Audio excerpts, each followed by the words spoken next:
Power struggles and the conflicts that arise from them are the bane of a leader's existence.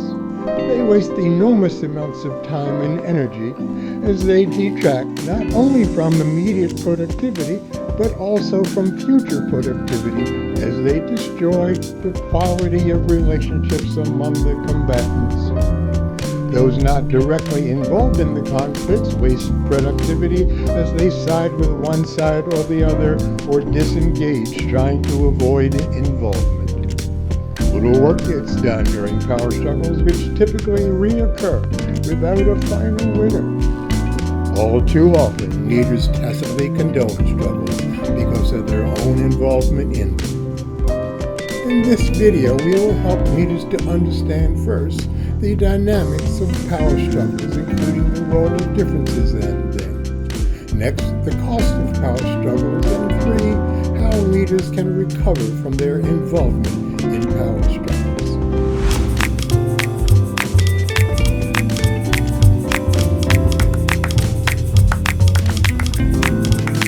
Hello, I'm Dr. Michael Broom. I've helped leaders and executives succeed for over 45 years now. Welcome to my videos. Power struggles are win-lose conflicts over control. They often disguise this contest over differing points of view, with the winner gaining, at least for the moment, influence over decisions. I was called in to help rebuild a CEO's executive team.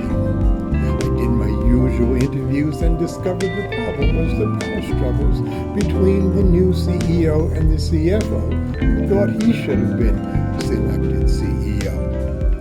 Whenever the CEO wanted to make a point, the CFO would make a counterpoint. The points of contention really weren't the issue at all. The struggle was over who was in control. As you might imagine, some of the team members had taken sides, and others didn't want to get involved. No wonder the team was dysfunctional.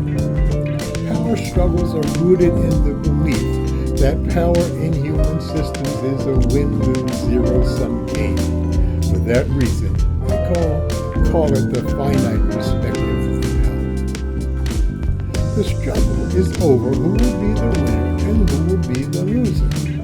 Who the winner is depends upon which combatant can best document that they are on the right side of some difference. The right side is determined by the biases that shape a given social system's values. In our social system, we generally consider that top wins over bottom, fast wins over slow, more wins over less, and right wins over wrong. The person at the top of the corporate ladder wins over those further down. The person who brought in more revenue wins over those who brought in less. Those who got the job done faster wins over the others. The person who can document or just convince others of their point of view wins. None of these biases have any inherent correctness. There are only social conventions subject to modification, such as the considerable work that has been done to eliminate the bias of white wins over black and male wins over female. Using differences this way makes differences threatening for those who don't see themselves in the same position. They find refuge in professed conformity, the key factor of groupthink which causes the loss to the organization of their full intellect and energy. The finite game of power is a serious game where it is often more important not to be a loser than it is to be a winner. Incipient losers may claim victorhood and or blame others to avoid being the loser. In the situation with the CEO and CFO, each blame the other when I brought them together to work through their differences. Seeing or being seen as the loser is a major affront to self-esteem in our society. For that reason, deception, secrecy, and other passive-aggressive strategies are often tactics and strategies of choice in our attempts to avoid being a loser. It is very important to understand that finite win-lose games are very costly. they will eventually become lose-lose, not only for the combatants, but for the systems they're in as well. And when a system loses, its members will always lose as well. As each side pushes to win and not lose, the other side resists more fiercely. This leads to an escalating cycle of retaliation and defensiveness where relationships and the systems therein are damaged in the process. While the CFO and CEO battled, their executive team became dysfunctional, creating a spreading loss of productivity and organizational viability. That, in turn, put the combatant bonuses at risk as well as their jobs. As you can see, power struggles do not stay contained. Teams fracture, morale drops, and long-term goals are sacrificed. In essence, win-lose power struggles turn into lose-lose because they prioritize control over connection and dominance over shared purpose, leaving everyone diminished.